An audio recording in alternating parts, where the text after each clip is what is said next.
이 흐르는 강물처럼이라는 그 오래된 영화가 있습니다.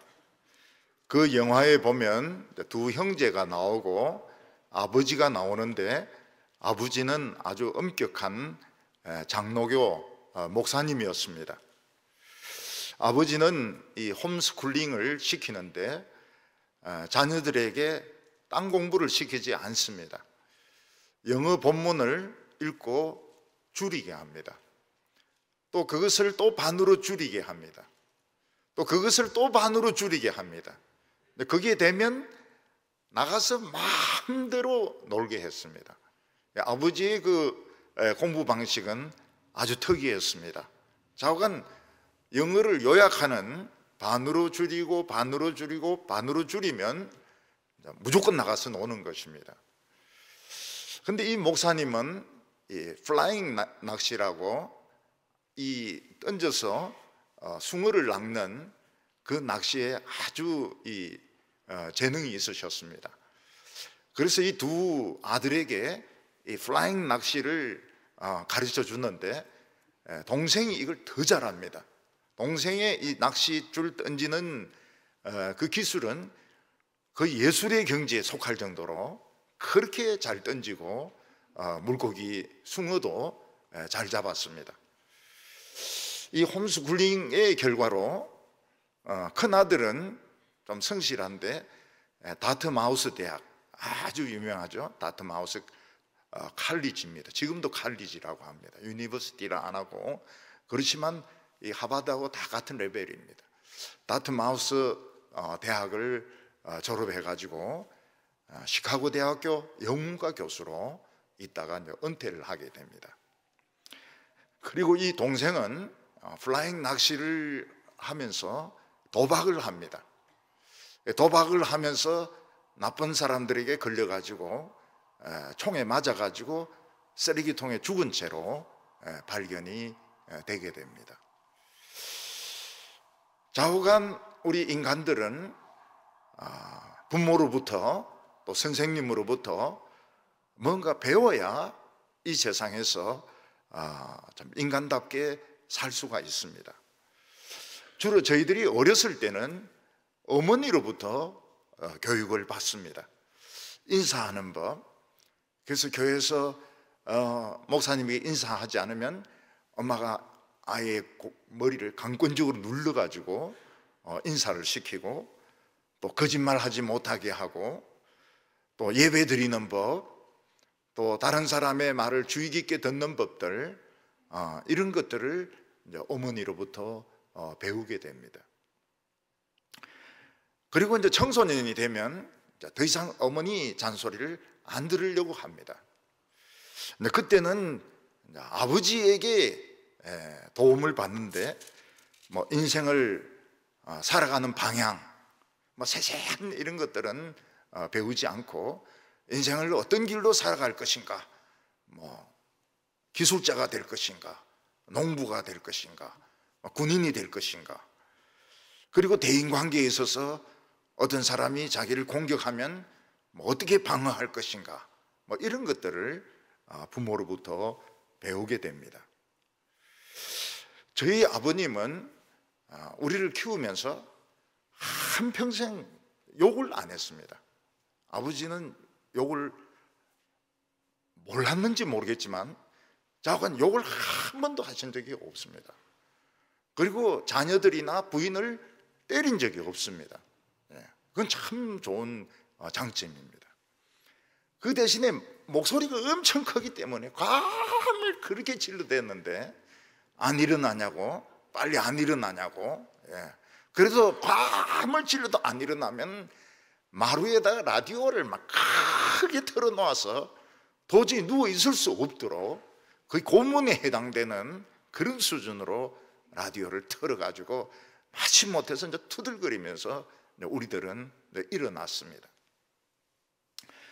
아버지는 자신의 전공이 법학인데 우리인데 법에 대해서는 일체 가르치지 아니하셨습니다. 그 대신에 농사 짓는 법을 가르쳐 주셨는데, 뭐 배추나 무 심는 법들, 또 뭐 가지, 호박 이런 심는 법들을 가르쳐 주시고 또 돼지 교배하는 법 이런 것을 가르쳐 주셨습니다. 아버지는 그 한국말보다는 한국말도 잘 하셨지만 일본말을 굉장히 그 수준 높게 하셨습니다. 일본 사람들이 따라올 수 없을 정도로 아주 유창한 일본어를 하셨습니다.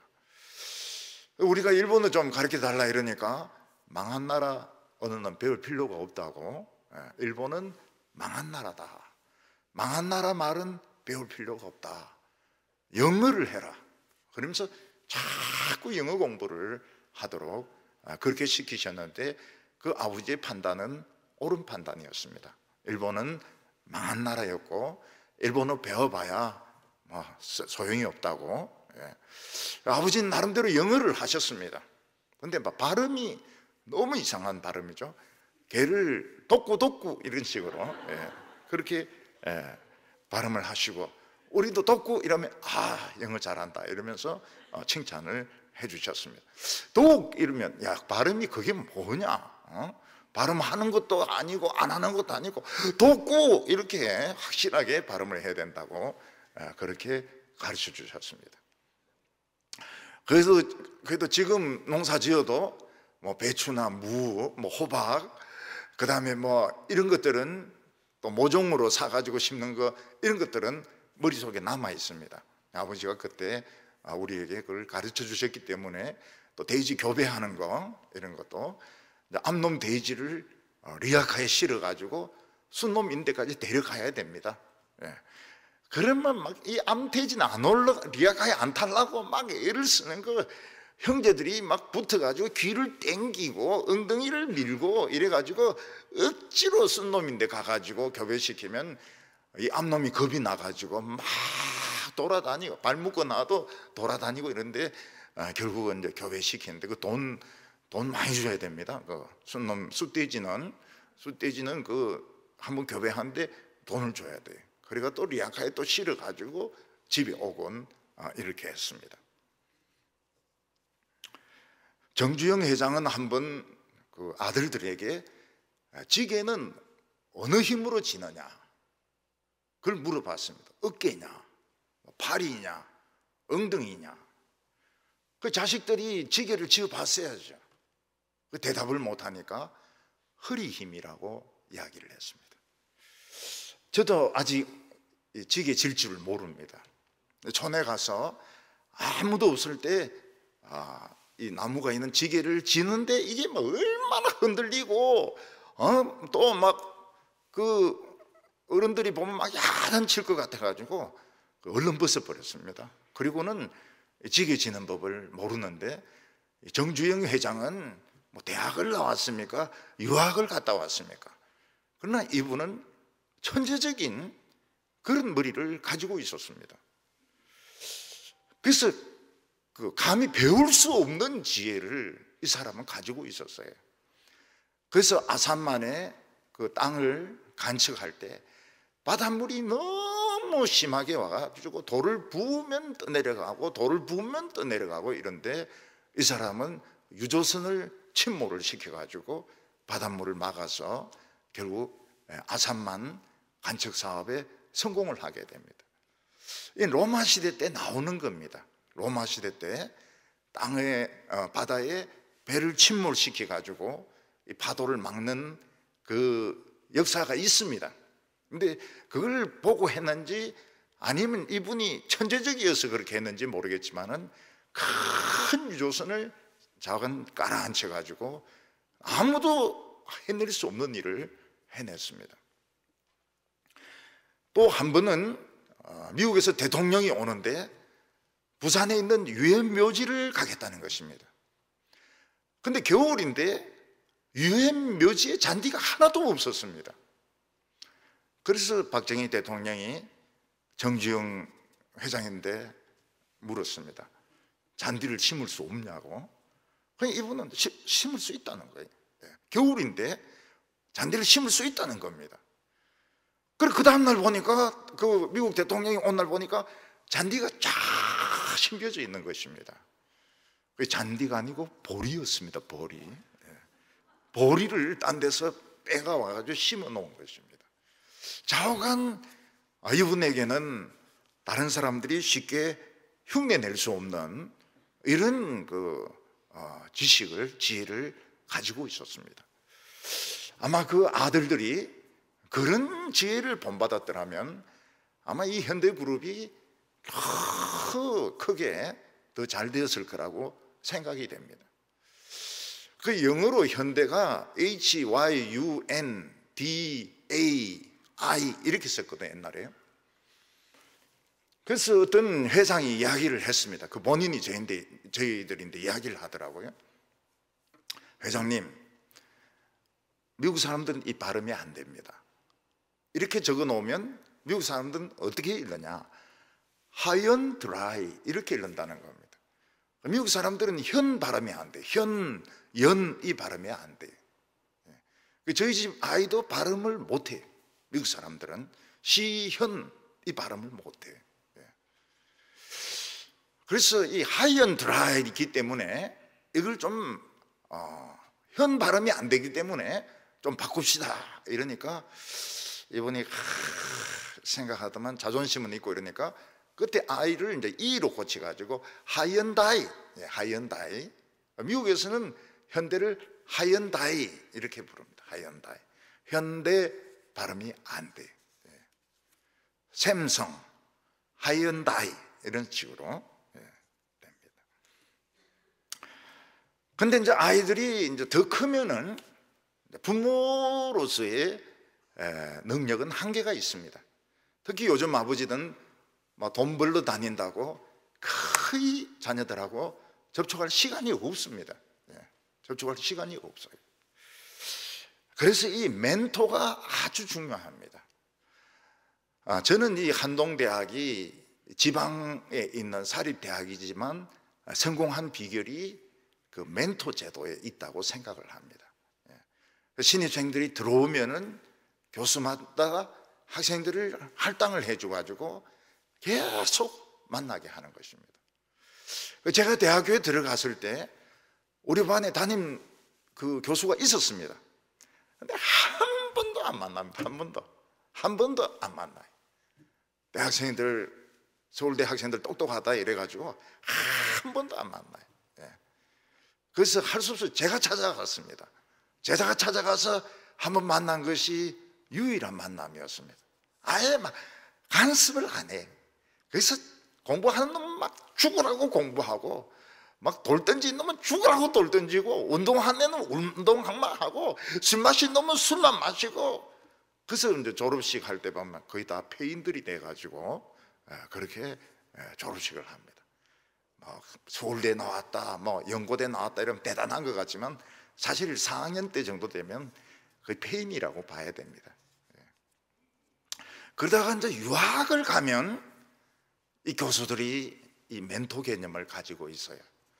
그래서 제자들이 이사하는데 와가지고 도와주기도 하고 장학금을 주기도 하고 또 그 인생 방향에 대해서도 조언을 해줍니다. 아주 겸손합니다. 물론 겸손하지 않은 사람도 있어요. 그렇지만은 아주 중요한 역할을 하는 것을 볼 수가 있습니다. 사도 바울은 이 데살로니가 교회에 3주, 그것도 연속 3주가 아니고 안식일만 3번 설교를 해서 그들에게 하나님 말씀을 전하고 유대인들이 공격하는 바람에 도망을 치게 되었습니다. 3주 딱 만났는데 3주일이죠. 3안식일을 만났는데 이 데살로니가 교인들이 참 얼마나 하나님 말씀을 잘 받아들였는가 하면 어린이 상태에서 이미 청소년 상태로 자라 있는 것입니다. 세 번째 주에서는 이미 청소년이 되어 있어요. 그래서 사도 바울이 뭐라고 말했는가 하면 처음에는 내가 젖을 먹이는 이런 어머니같이 너희들을 위해서 희생했지만 이제는 아버지같이 너희들을 가르친다. 물론 권위 있게 가르칠 수도 있지만은 그렇게 하지 않고 아버지처럼 너희들에게 가르치겠다. 이렇게 말씀을 합니다. 교회도 보면은 처음 예수 믿을 때는 어머니같이 가르칩니다. 어머니같이. 그래서 막 모든 것 다 받아주고, 붙들리 가면 그 경찰서에 신방 가고, 수술 받으면 수술실에 면회 가고, 막 먹을 거 없으면 먹을 거 갖다 주고. 어느 정도 신앙 잘하면 어떻게 합니까? 너희들 헌금 내라. 교회 헌금 내라. 너희들 봉사해라. 선교 봉사해라. 주일학교 해라. 찬양대 해라. 그리고 목사님 사례 똑똑히 드리라. 그때 굉장히 실망합니다. 아, 역시 우리 목사님도 똑같구나. 돈을 밝히는 사람이구나. 사람이 변했구나. 근데 변한 게 아닙니다. 변한 게 아니고 좀 컸을 때는 다른 방법으로 가르쳐야 됩니다. 그렇지 않으면 맨날 어린애 노릇을 합니다. 맨날 어린애 노릇을 해요. 그리고 나중에는 스스로 자립하도록. 선교지도 지금 사실 절망적인 상태보다는 좋은 기회가 될 수 있습니다. 우리 한국 선교사들이 가면 한국에서 하는 식으로 하거든요. 막 새벽 기도하고, 그 다음에 막 성경 요절 외우고, 막 아주 그냥 양말 신고, 더운 나라도 양말 신고 막 이러는데, 이제 이 선교사들이 코로나 때문에 맥을 잃어버리니까 이제는 그 현지인들 중에서 이제 자기들이 자발적으로 막 예배도 드리고 설교도 하고 기도도 하고. 근데 이게 벌써 청소년 시기, 청년 시기로 자란 것입니다. 하나님 말씀을 전했다면 걱정할 필요가 없어요. 뭐 태권도만 전했다면 걱정해야 됩니다. 이거 가지고 싸움질을 하니까 걱정을 해야 됩니다. 근데 말씀을 전한 경우에는 걱정할 필요가 없어요. 말씀이 그 사람들로 하여금 성숙하게 합니다. 오늘 여기 첫 번째로 보면 사도 바울은 자신이 영적인 아버지라 이렇게 말하고 있습니다. 7절 말씀을 보면은 나는 그리스도의 사도로서 마땅히 권위적으로 너희들에게 대할 수 있었지만은 참 유모가 자기 아이를 저절로 키우는 것 같이 어머니 역할을 했다고 말하고 있습니다. 근데 오늘 본문에 보면은 어떻는가 하면 내가 아버지가 되어서 너희들을 가르친다고 말씀하고 있습니다. 이것 사이에는 이 신앙의 성숙이 있었던 것입니다. 데살로니가 교인들이 얼마나 말씀을 잘 먹었던지 3주 만에 청소년이 되어 있었습니다. 이제 어머니같이 젖을 먹일 필요가 없었습니다. 물론 이제 사람들이 청소년이 되면 자기 정체성을 찾기 위해서 막 어머니 아버지인데 막 반항을 합니다. 그리고 막 친구들하고 어울려서 막 다니고 이러는데, 미국 같은 경우에는 뭐 술은 물론이고 술과 성은 물론이고 담배 물론이고 마약까지 거의 다 합니다. 고등학교 때 마약 전부 다 합니다. 그래서 참 문제죠. 어른이 되어서도 마약을 합니다. 아버지는 자녀가 청소년이 되면 엄마가 했듯이 막 세세한 잔소리를 하는 것이 아니라 좀 큰 방향, 기술 같은 거, 자동차 고치는 기술이라든지 또 요트를 운전하는 기술이라든지 또 그리고 인생을 어떻게 살아야 되는지 이런 굵직굵직한 것을 자녀들에게 가르쳐 주게 됩니다. 저희 집 아이도 보면은 지금도 그렇습니다. 세세한 거, 그 스파게티에는 무엇을 넣느냐, 그 다음에 고기에는 소스는 무엇을 넣느냐, 막 이런 것들은 저것하고 막 굉장히 그 자세하게 이야기를 합니다. 그런데 남자를 만난다는 둥, 교회를 선택한다는 둥, 직장을 옮기는 둥, 이런 심각한 이런 큰 문제가 나오면 엄마인데 자꾸 저를 찾습니다. 불곰 어디 있느냐? 불곰이 이제 저입니다. 불곰 어디 있느냐고. 불곰 나오라, 불곰 나오라 이러면서. 그래서 불곰 나오면 이제 그런 걸 가지고 상담을 해요. 엄마하고 통화하는 거하고 내하고 통화하는 거하고 내용이 달라요.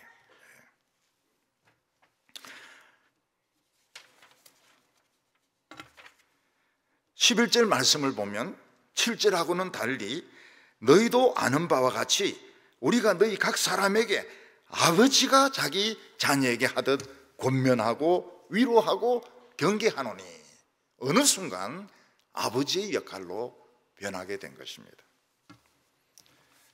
저는 서울에서 개척한 교회 그 사람들을 자녀로 대했습니다. 늘 자녀로 대했습니다. 짐이 점점 무거워지죠. 짐이 점점 무거워지고 어느 한순간 대구로 내려왔을 때 전부 멘붕에 빠졌다는 겁니다. 전부 미쳐버렸대요. 아버지가 없어져 버리니까.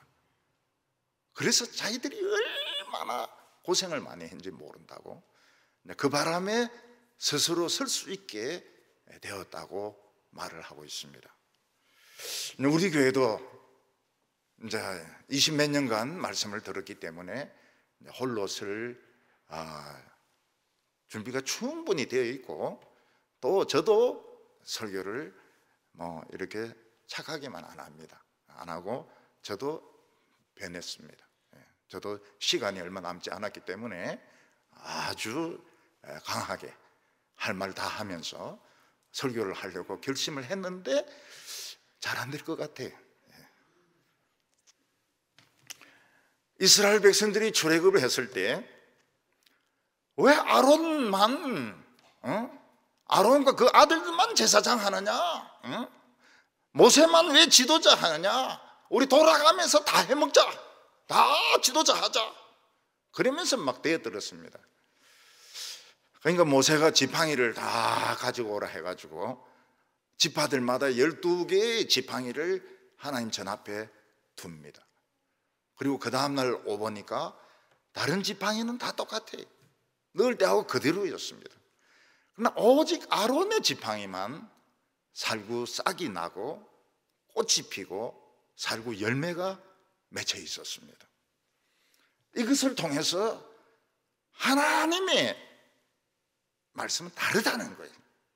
하루 만에 열매가 맺히는 이 막대기, 하나님이 임명하고 하나님이 지시하는 것은 너희들의 민주적인 생각하고 틀리다는 겁니다. 그래서 감히 이제 그 뒤부터는 왜 아론만 제사장 하느냐, 왜 모세만 지도자 해 먹느냐, 그런 말들이 들어가게 됩니다. 그리고 그때 막 이 전염병이 퍼져가지고 사람들이 막 죽습니다. 그때 아론이 자기 그 향로를 가지고 산자와 죽은 자들 사이에 딱 섰을 때 죽은 자는 죽고 산자는 살게 됩니다. 하루 만에 그런 일이 일어나요. 데살로니가 교인들은 안식일만 3번입니다. 그동안에 그들은 어린이 상태에서, 젖 먹는 어린이 상태에서 청소년이 벌써 되어 있었던 것입니다. 그래서 사도 바울은 더 이상 어머니 역할을 해서는 안 된다는 걸 알았습니다. 이 핍박이 심하고 이 환란이 심한 이 데살로니가에서 이들이 살아남으려면 내가 아버지로서 그들에게 인생의 방향과 신앙의 방향을 가르쳐 줘야 된다. 이렇게 해서 내가 아버지로서 너희를 권면하고 위로하고 경계한다고 말을 했습니다. 여기 권면한다 하는 말이 나왔는데, 권면한다는 말은 디스커스, 토론하는 것이 아닙니다. 일방적으로 가르치는 것입니다. 설교가 그런 것입니다. 설교할 때 질문 못 하잖아요. 그냥 일방적으로 가르치는 것입니다. 학교에서 선생님은 과목에 대해서 우선 일방적으로 가르칩니다. 모르는 거 질문을 받기는 하지만 일단은 배워야 뭘 알 수가 있습니다. 왜냐하면 아는 것이 없기 때문에 일단 배우지 못하면 질문할 것도 없습니다. 그래서 강의를 마치고 가만히 있는 것은 다 알아들었기 때문에 가만히 있는 경우도 있지만, 하나도 못 알아들었기 때문에 가만히 있는 경우도 많이 있습니다.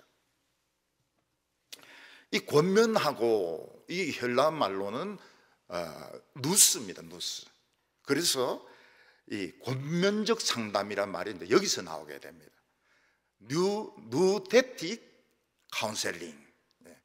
이 권면적 상담이라고 하는 것은 교인들이 오면은 목사님이 가르쳐 주는 것입니다. 세례는 무엇이고, 학습은 무엇이고, 입교는 무엇이고, 예배는 무엇이고, 일방적으로 먼저 가르쳐 주는 것입니다. 그리고 이제 이해가 안 되는 것이 있으면은 또 가르쳐 주고요. 그래서 이 권면하고 여기서 권면적 상담이라는 말이 나오게 됩니다. 신앙은 어떻습니까? 신앙은 일단 배워야 됩니다. 배워야 돼요. 뭐 민주주의가 어떻고 외국 교회는 어떻고 다 엉터리입니다. 전부 다 엉터리입니다. 불교는 어떻고 뭐 WCC는 어떻고 전부 엉터리입니다. 우선 성경에서 배워야 됩니다. 하나님은 온 우주를 만드신 창조자이시다. 그리고 예수님은 하나님의 아들이신데 인간으로 오셨다. 예수님이 십자가에 못 박혀 죽으시고 부활하심으로 우리 모든 죄는 사하여 줬다. 이것을 가르쳐 줘야 됩니다. 요즘은 이제 그렇게 하는지 모르겠지만 옛날에 학생들이 막 싸우고 도둑질하고 못된 짓 하고 담배 피우고 이러면 이제 선생님이 교무실이나 상담실에 오라고 합니다. 그래가지고 네가 한 행동은 나쁜 행동이다.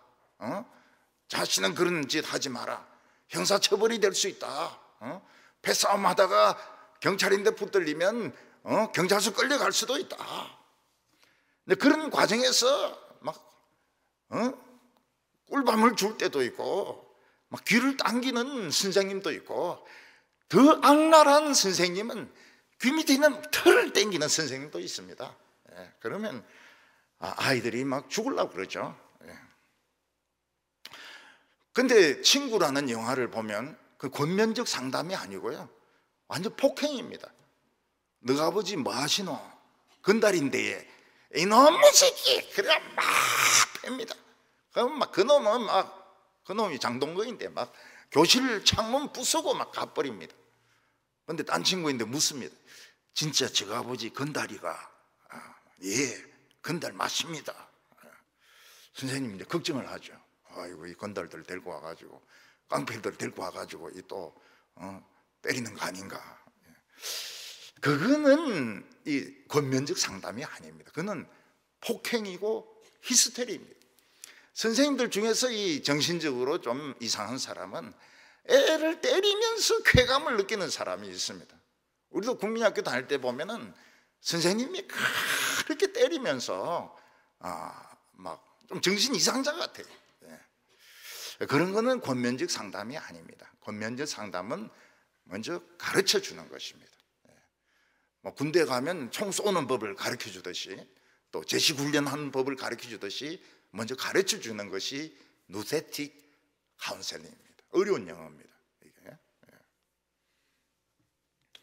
근데 요즘은 중고등학교에서 아마 체벌이 중지되었을 겁니다. 그 중지돼야 됩니다. 중지돼야 돼.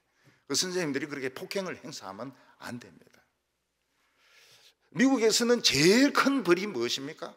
부모님 학교로 오라는 겁니다.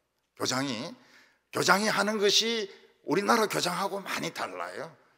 미국의 스쿨 마스터나 프린시펄은, 교장은 그 문제를 일으킨 애들 부모를 불러가지고 이제 주의를 주고 한 번 더 그러면 퇴학이 된다. 키킹 아웃, 퇴학된다. 그걸 이야기해 주는 것이 제일 무서운 불입니다. 그러면 집에서는 이제 부모가 그 어떤 비행을 저지른 애에게 외출 금지, 그라운드라고 그럽니다. 너는 그라운디드 뭐 3 days 또는 뭐 2 weeks. 근데 그게 거의 법적인 효력을 가지고 있는 것 같아요. 그라운드 되는 것이, 외출 금지시키면 반드시 집안에 있어야 됩니다. 못 나가더라고요. 못 나가요. 근데 요즘은 요즘보다 좀 더 앞이죠. 앞에서는 권면적인 상담은 내담자가 안 듣는다는 거예요. 왜냐하면 너무 세상이 복잡하고 속에 분노가 꽉 차 있기 때문에 그 잔소리지 그 아무리 이야기해도 안 듣는다는 겁니다. 요즘 대학생이나 청소년 보면 이야기 안 들어요. 절대로 이야기 안 듣습니다. 속으로 내가 좀 더 크기만 해봐라, 막 이놈은 학교 불질러 버릴 것이다, 막 이런 생각만 하거든요. 그래서 이제 비지시적 상담이 많이 유행을 했습니다. 비지시적 상담은 뭔가 하면 그 정신과에 가면은 뭐 이야기 다 해라 그래. 이야기 다 해라고. 그러면 의사는 적습니다. 의사는 적고 이야기 다 하면 의사 뭐 적는지 몰라요. 낙서를 하는지 뭘 적는지 몰라요. 그냥 하고 싶은 말 실컷 다 하게 하고, 그리고 이제 신경 안정제나 수면제 같은 거 주고 가라 그럽니다. 그래도 병이 나아요. 왜 그런가 하면 누군가에게 이야기하면서 속이 풀리기도 하고, 또 한 번 갈 때마다 뭐 5만 원씩 드니까 돈이 아까워서 나을 수밖에 없는 것입니다. 비지시적 상담. 사람은 누구에겐가 이야기하면 속이 좀 시원해져요. 근데 요즘은 그런 이야기 들어줄 사람이 없습니다. 남의 이야기 안 들어요. 왜냐하면 반이 우울증 환자이기 때문에 그 이야기 했다가는 막 성질 팍 냅니다. 성질 내고 니만 인간이냐 막 이러면서 말이죠. 우리 다 지금 우울증 걸려 있는데, 그래서 남에게 말도 못해요.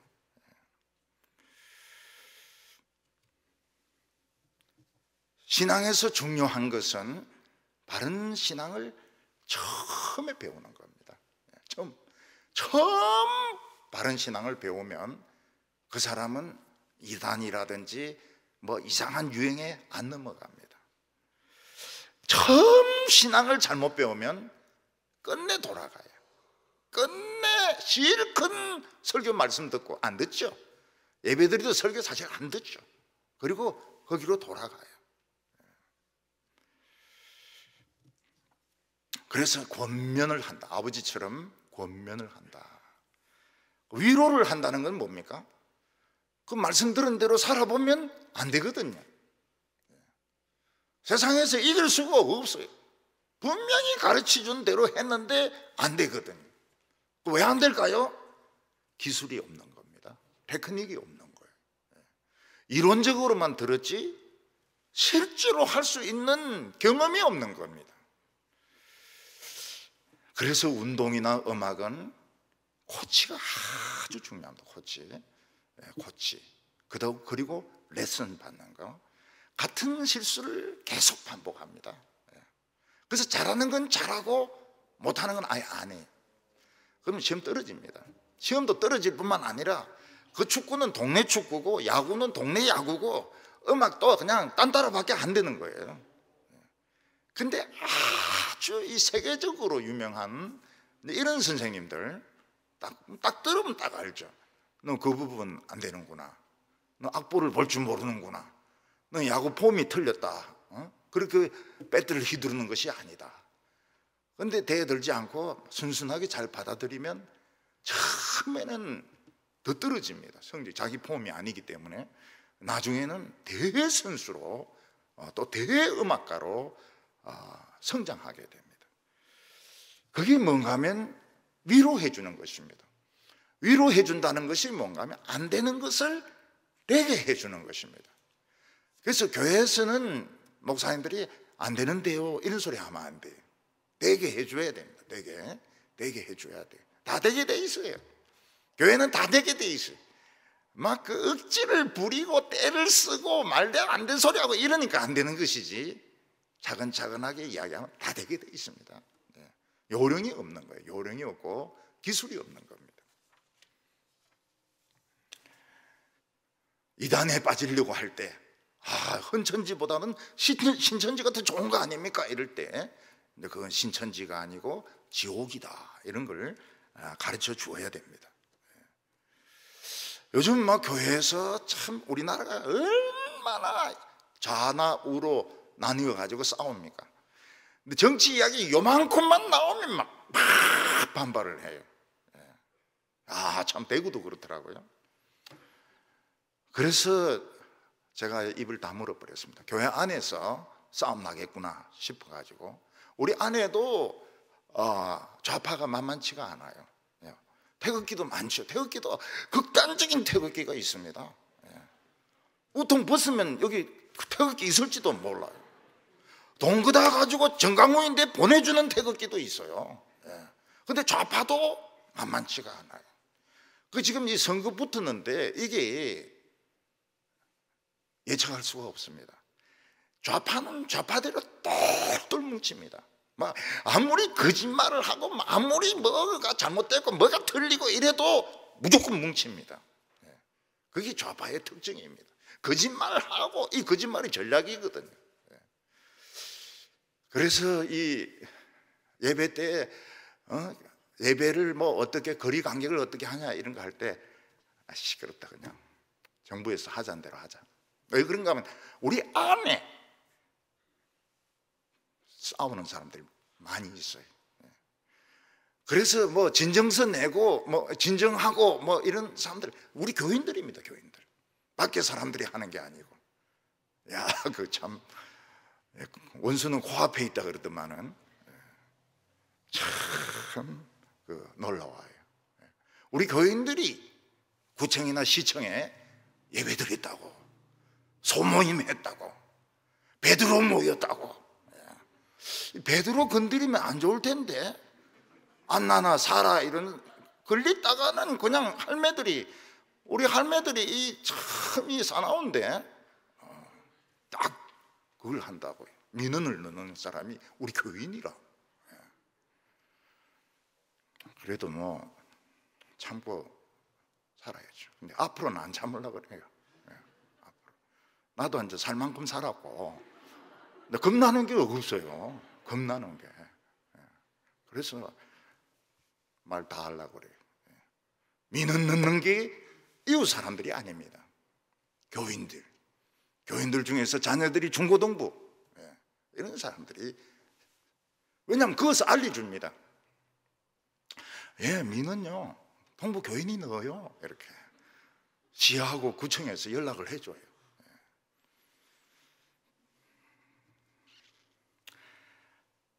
우리가 사도나 목사의 권면 하지 마라 그러면 안 하는 게 좋아요. 안 하는 게 좋아요. 저는 이 교회만 수십 년간 목회를 해온 사람 아닙니까? 하지 마라. 장로들은 지금 장로된 지 불과 몇 년 아닙니까? 몇십 년 동안 목회를 한 사람 아닙니까? 사람을 수없이 만나본 사람 아닙니까? 누가 거짓말을 하고 누가 사기를 치고 누가 위선적이고 그건 모르겠습니까? 하지 마라 그러면 안 하는 게 좋죠. 권면과 위로. 그러니까 고등학생들이 막 공부 안 된다 이러면은 그것까지 가르쳐 줘야 되는 거예요. 공부하는 법까지. 두들겨 맞고 오면은 패는 법까지 가르쳐 줘야 되는 거예요. 패는 법은 좀 너무하다 치면 안 맞는 법을 가르쳐 줘야 되는 겁니다. 한 붙어볼래? 이러고 팍 도망쳐 오는 거죠.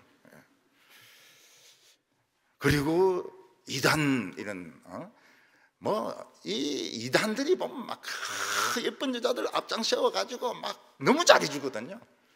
교회는 잘해줍니까? 본질만 쳐야죠. 그러니까 따라가는 거예요. 뭐 다단계처럼 막 직장도 준다 그러고 막 이러니까 따라가는 거예요.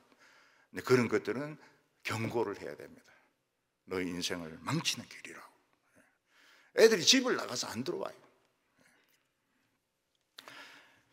우리가 이런 경고나 가르침을 받아야 되는 이유는 하나님 나라에 합당한 사람이 되기 위해서입니다. 12절 보면 이는 너희를 부르사 자기 나라와 영광에 이르게 하시는 하나님께 합당히 행하게 하려 함이라. 이 사간 생도들은 외출할 때 항상 정복을 입습니다. 모든 군인들은 사실 외출할 때는 정복을 입어야 됩니다. 민간인들 만날 때는 정복을 입어야 됩니다.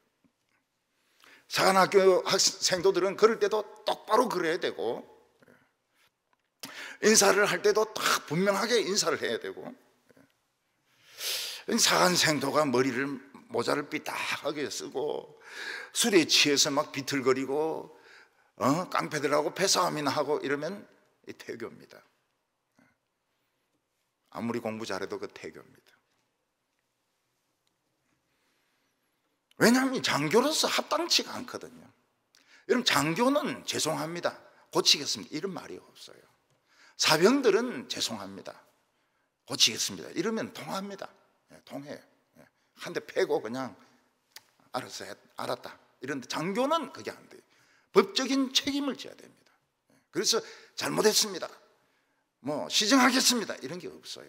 자기가 책임을 져야 돼요. 장교에 합당치 않기 때문에. 어떤 그 사관학교 교수는 그러더라고요. 지금 막 사관학교 행사를 막 준비하는데 학생 하나가 애인 데려와 가지고 막 그 진의 벚꽃이 얼마나 참 흐드러집니까? 거기서 막 사진만 찍고 있더라고요. 기가 내려와! 그래가지고 과실 보고해! 과실 보고라고 하는 것은 이제 벌점을 주는 겁니다. 벌점이 쌓이면 외출 못 나가요. 생도들이 일요일 날 밖에 못 나간다는 것은 죽음이죠. 그래서 벌점을 무서워합니다. 하나님의 부르심을 받은 우리가 술집에 들어가서 막 젓가락을 두드리고 있고, 또 행실도 정결치 못하고, 다른 사람 돈 빌려가지고 갚지도 안 하고, 여자 문제를 막 일으키고, 이 여자 만나고 저 여자 만나고 이렇게 한다면, 그건 퇴교죠. 퇴교. 퇴교. 하나님 나라에 합당치가 않습니다. 어떤 사관학교에서는 4학년 남학생이 뭐 2학년 여학생을 침실에 들어가서 성추행을 했습니다. 바로 퇴교죠. 이건 장교답지 못한 행동이죠. 그런데 미국도 여군들 이야기 들어보면 3스타도 다 성추행 당한 경험이 있다 그래요. 여자들은. 흑인들이 경찰인데 다 두드리고 맞은 경험이 있듯이 여자 군인들은 다 당해본 경험이 있다 그래요. 아무리 미국이라도. 참 못된 놈들이죠. 이런 우리나라 장교들 중에서 부사관이라든지, 옛날에는 부사관이 뭡니까? 하사관이라 그랬거든요. 하사관. 일본식으로 하사관. 요즘은 이제 거의 장교 대우를 해줍니다. 그래서 해군도 정복을 입으면 흰 구두를 어떻게 신습니까? 그 생도들과 장교들만 흰 구두 신는데 요즘은 부사관들도 하사부터도 흰 구두를 신어요. 그리고 이 머리도 노란띠고 모자도 노란띠고. 옛날에는 이 노란띠 이거 상상할 수도 없죠. 장교들, 장군들도 심지어는 술 마시면 부하 여군을 막 건드려 가지고 막 자살하고 이러는데, 이거는 감옥에 한 20년 쳐넣어야 돼요. 왜냐하면 장교로서 합당하지 못해요. 얼마나 많은 여군들의 사기를 떨어뜨리는지 몰라요. 근데 막 시시시시 합니다. 자기들이 서로 안다고 해서 시시시시 하고 막 덮고 이러니까 여자가 자살해 죽어버려요. 그러니까 덮을 수가 없잖아요. 그러니까 이제 다시 조사가 들어와가지고 뭐 구속이 되고 재판을 받는 겁니다. 우리는 하나님 나라의 사관생도입니다. 그래서 마스크도 막 삐딱하게 쓰고 이러면 안 돼. 한쪽 귀에만 걸고 이러면 안 되고 딱 바르게, 딱 바르게 하나님의 사관생도로서 언어도 참 바르게, 뭐 비꼬거나 돌리서 말하거나 뭐 그런 말을 하면 안 되죠. 딱 맞는 말만 하고 하나님의 법도에 맞는 그런 행실을 해야지 하나님 나라의 사관생도로 합당한 겁니다. 합당해요. 조한 번연의 천루역정을 보면 천국 다 가가지고 지옥으로 빠지는 문이 있습니다. 제일 큰 잘못을 났는데 이 거짓말쟁이라, 이거 사기꾼이라. 그러면 그 다 가가지고 쫙 미끄러지 가지고 지옥으로 들어가는데 마귀가 막 대환영을 하죠. 거물급이 왔다고.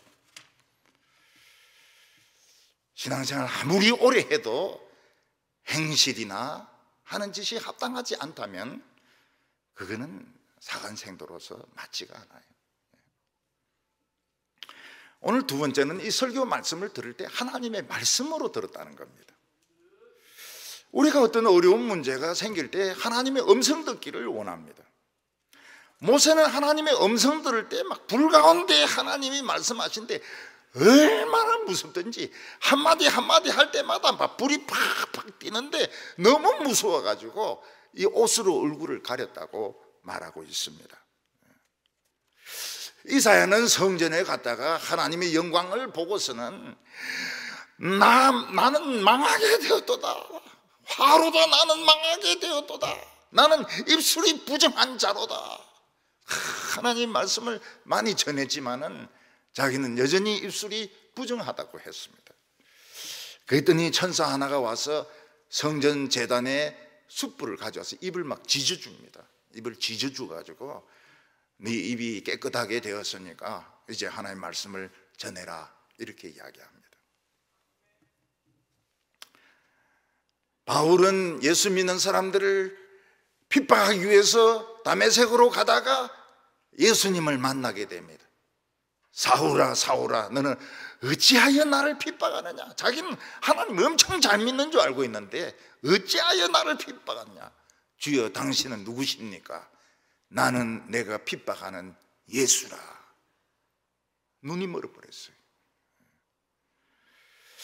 데살로니가 교인들은 사도 바울의 설교를 들을 때 사람의 말로 듣지 않고 하나님의 말씀으로 들었습니다.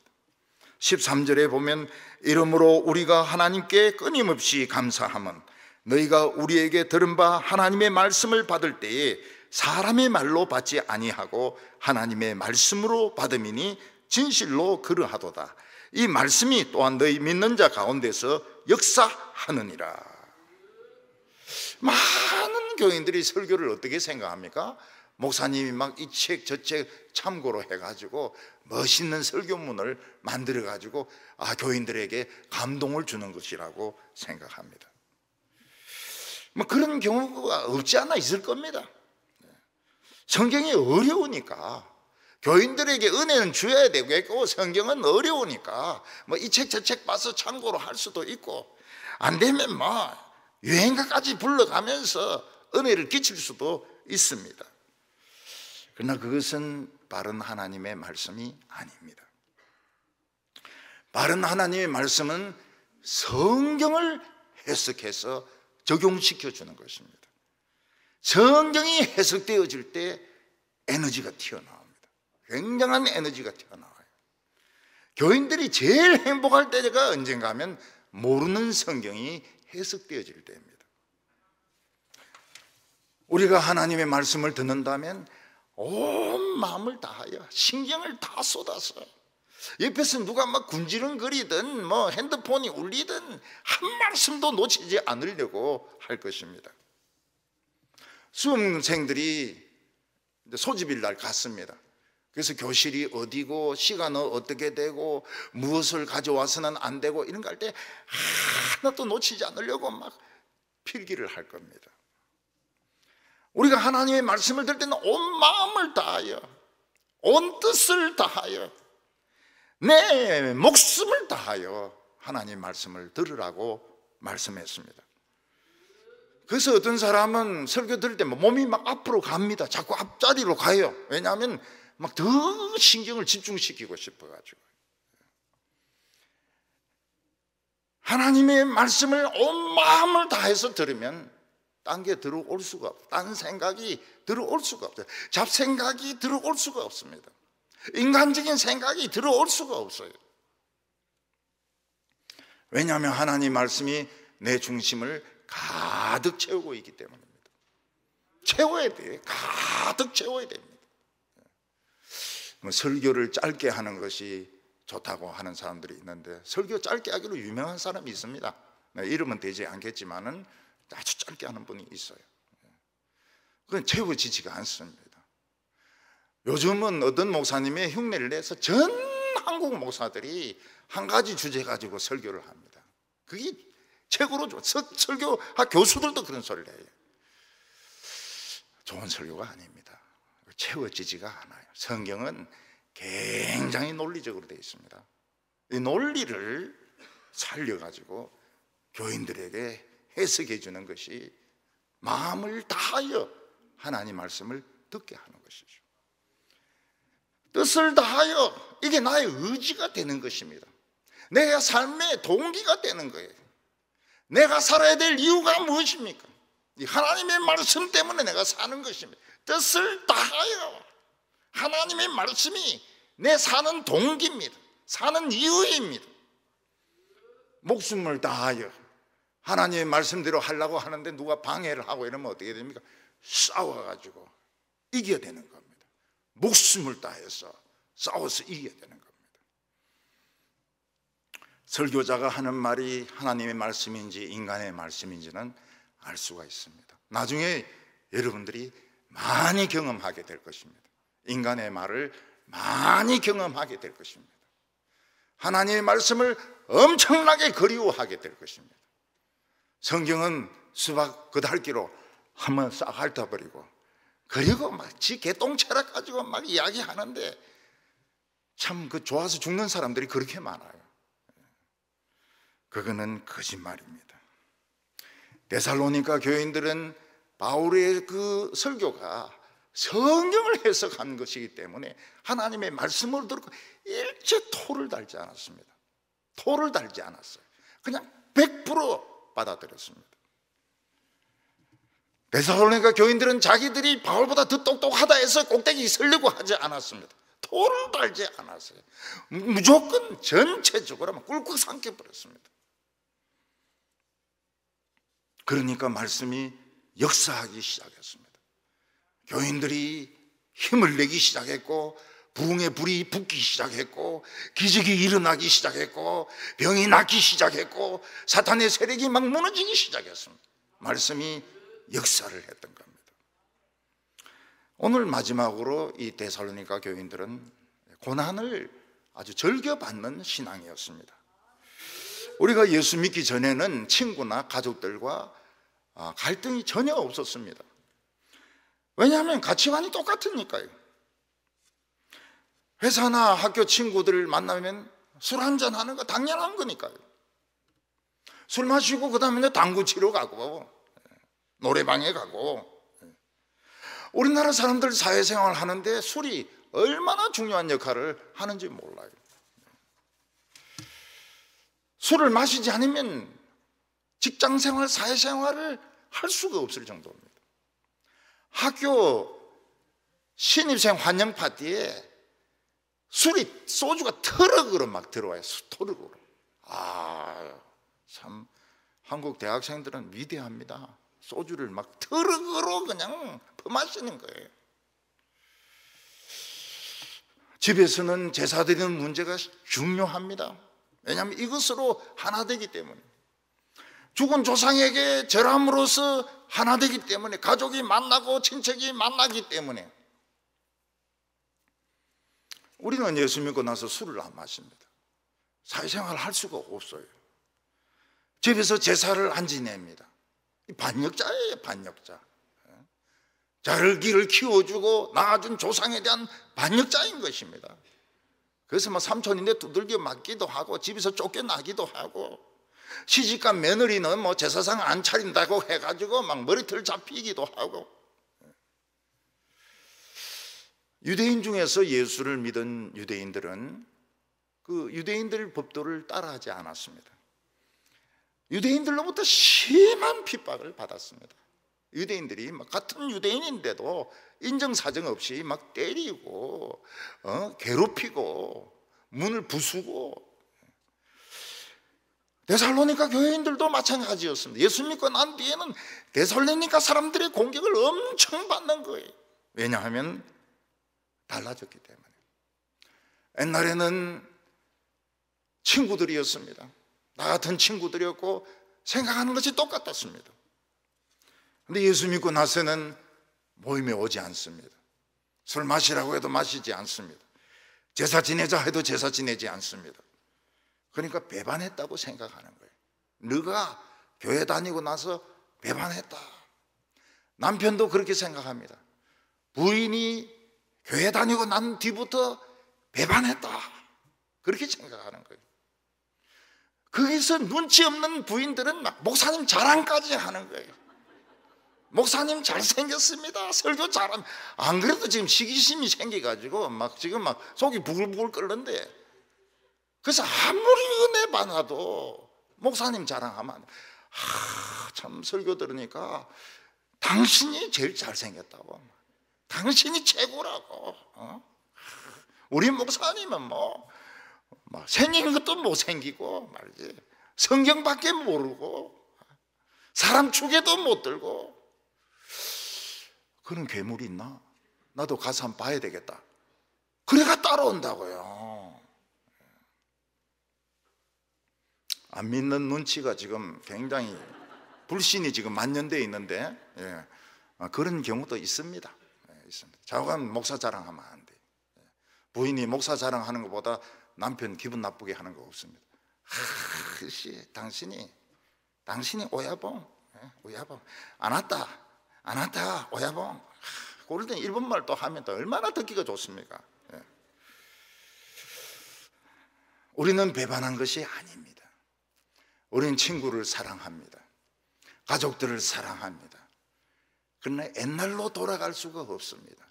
술이나 마시면서 시간을 허비하고 헛소리하고 남 흉이나 보고 헛소리하는 그런 생활로 돌아갈 수가 없습니다.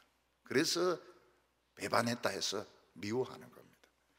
14절에 형제들아, 너희가 그리스도 예수 안에서 유대에 있는 하나님의 교회들을 본받은 자가 되었으니 그들이 유대인에게 고난을 받은 같이 너희도 너희 동족에게 동일한 고난을 받음이라.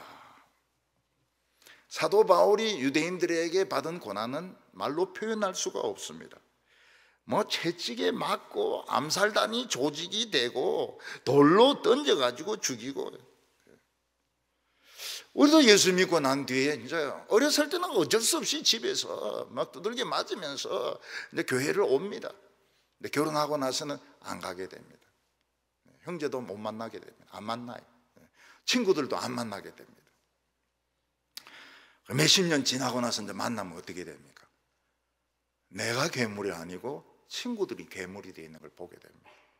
술에 막 찌들려 있습니다. 배는 엄청 나오고요.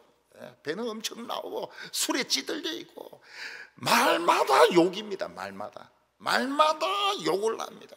정부를 욕합니다. 회사를 욕합니다.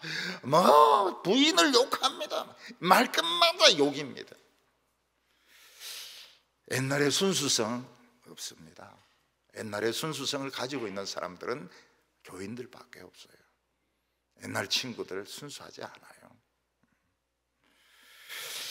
그래서 예수님께서는 어머니와 동생들이 찾아왔을 때 좀 만나자 이러니까 누가 내 동생이냐? 누가 내 가족이냐? 하나님의 말씀을 듣고 행하는 자가 내 형제지. 그게 무슨 내 동생이냐? 하나님 말씀도 안 듣고 순종도 안 하는 게 그게 무슨 내 형제냐? 무슨 가족이냐? 우리는 세상을 배반한 것이 아닙니다. 우리는 대한민국을 배반한 것이 아닙니다. 진짜 사랑합니다.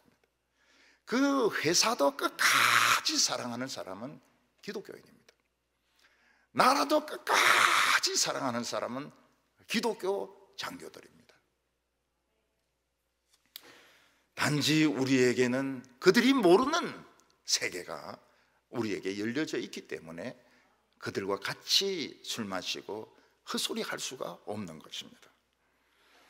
유대인들은 예수님을 죽였습니다. 선지자들을 죽였습니다. 예수 믿는 사람들을 유다에서 다 쫓아내었습니다.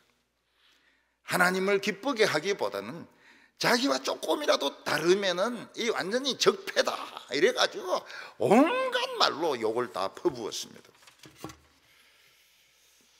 바울의 이방인들에게 복음을 전하지 못하도록 집요하게 반대를 했습니다. 이것은 자신들의 죄를 스스로 채우는 것입니다. 하나님의 노하심을 끝까지 자기에게 임하게 하는 것입니다. 그래서 유대인들은 환난을 당하고 또 당하고 또 당합니다. 유대인들은 환란을 2000년 동안 당합니다. 그 유대인들이 놀라운 것이죠. 전 세계 설교를 다 듣습니다. 그래서 유대인을 욕하는 것은 이 모사드가 이게 딱 해가지고 요주의 인물 딱 그래가지고 딱 그걸 메모를 해놔요. 오늘 저는 걸렸습니다. 모사드인데 또 당하고 또 당하고 또 당하고 이럴 때 막 바로 이름 적어 놓습니다. 사도 바울은 데살로니가 교인들을 다시 만나서 역으로 올라가기를 원했지만 사탄은 그의 길을 막았다고 말씀하고 있습니다. 그렇지만 데살로니가 교인들은 사도의 기쁨이요 면류관이었습니다.